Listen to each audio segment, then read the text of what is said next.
Let's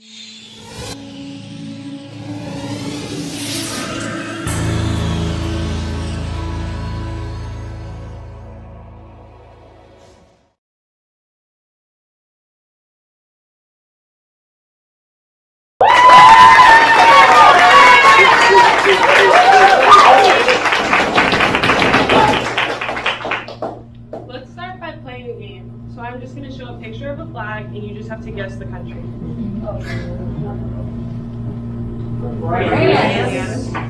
China. Brazil. Pretty easy, right? Now let's do some more. South Africa. Good. Senegal. Good job. Sudan. Okay, so some of you guys got this one. This is South Africa, this is Senegal, and this is Sudan. So these are African countries.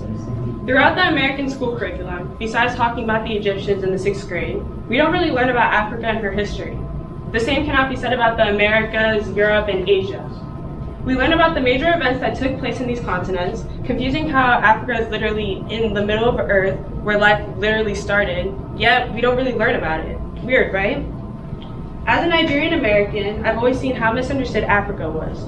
Growing up, I constantly heard remarks like, "Don't waste food, people in Africa are starving," as if there wasn't poverty all around the world. This narrative has been further pushed by the media. Africa is made up of 52 countries holding 3,000 tribes and 2,000 languages. This is my tribe, the Yoruba tribe, and I also speak this language. But you might have just thought that we only spoke African. It is the most culturally diverse continent, but is often grouped together as just one place. Despite what you think, Africa is more than just a desert roaming with lions and giraffes with poor and starving children. Africa is depicted as this in the media, but it can also look like this. This is Nigeria, this is Zimbabwe, and this is South Africa. Now this even further proves my point. When I showed somebody a picture of this, they assumed that it could only be Miami or some type of tropical place, but it is in fact South Africa, it is in Africa. Now the same way that these places, this is Greece, this is Italy, and this is France, look like this, and yes, we know that these places are undeniably beautiful, they can also look like this. Again, that this is Greece, this is Italy, and this is France. Now the point of my talk isn't to compare places to one another, but to show you just how big of a role that the media has played in prescripting our perspective. There is a constant misrepresentation of Africa in the media, as only negatives are shown to the rest of the world. So here's a video displaying some of the negativity that Africans can face. Alright, what's up y'all? So I went to this African restaurant and I'm about to try this stuff. It's called fufu. It's called fufu. It look like me. A little ball. You know, it's kind of like Play-Doh a little bit. You know, it's kind of mushy and gooey and they got like a weird little smell to it. But this is the it's called light soup. I think it's oxtail or something. But I'm gonna go ahead and give it a little try. So I guess all you gotta do is get your hands. You pull it up like this, like so, I guess, and then you just dip it inside the fufu like this. What the fuck? Oh no.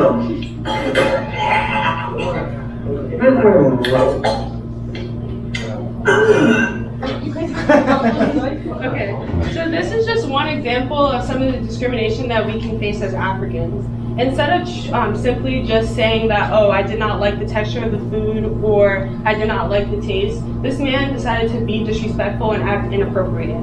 This is not okay. I need you guys to remember that this is somebody's culture at the end of the day. Now, another example would be during schooling or in our workplaces, Africans are constantly deemed as unintelligent or lesser than their counterparts. In an article by Remy Adekoya, he says, a Nigerian, Kenyan, or Zambia University graduate working in Europe will likely have to overperform in their job before they are accorded the same respect. Africa has been shifted to fit whatever narrative the Western world wants, but I want to change that today. Today I'm wearing a fabric that is called Ankara. It is commonly known all around Africa. This specific shirt is called a dashiki.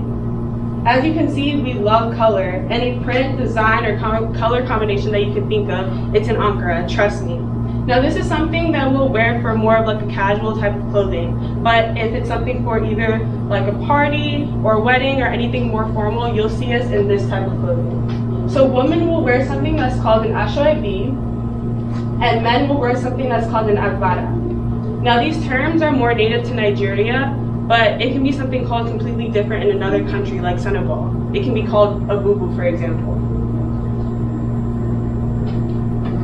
So here's a video just showing the different types of wedding attire that different African countries can wear. And as you'll see, they're all pretty different. Traditional wedding attire throughout the African continent. Bless that African woman, rich skin tone my woman, true African proud woman, rise up African woman, definition of a partner, grind so hard she a hustler, you think you the head of the house, but she about all of the home, everything so nice, body shape so fine, wise enough to be a ruler. As you can see, we go above and beyond for our events and our parties. We love to really show out. In my specific culture, the Yoruba tribe, fun fact, I have 3 weddings when I'm to marry. So my first one, it's called the introduction, and it happened prior to my actual wedding. And that is just kind of like a chance for all of our families to, get together and be able to really meet, to kind of just make sure that this is what we want to go through with. Next will be just the traditional wedding, where my husband will come bringing gifts to me and my family, just to again solidify. And we'll be wearing clothing like this. And then lastly will just be the white wedding, which you guys are very familiar with. It's just the white dress that I'll wear, and he'll wear tux or suit, whatever. So apart from clothing, another way that we express ourselves is through our music. Now, I know that many of us here listen to rap, and that wouldn't be possible without Africa and our sounds and beats. From Afrobeats to Amapiano to Francophone style music, Africans show just how versatile and talented we truly are. Here's a video of showing how we might dance to a type of song.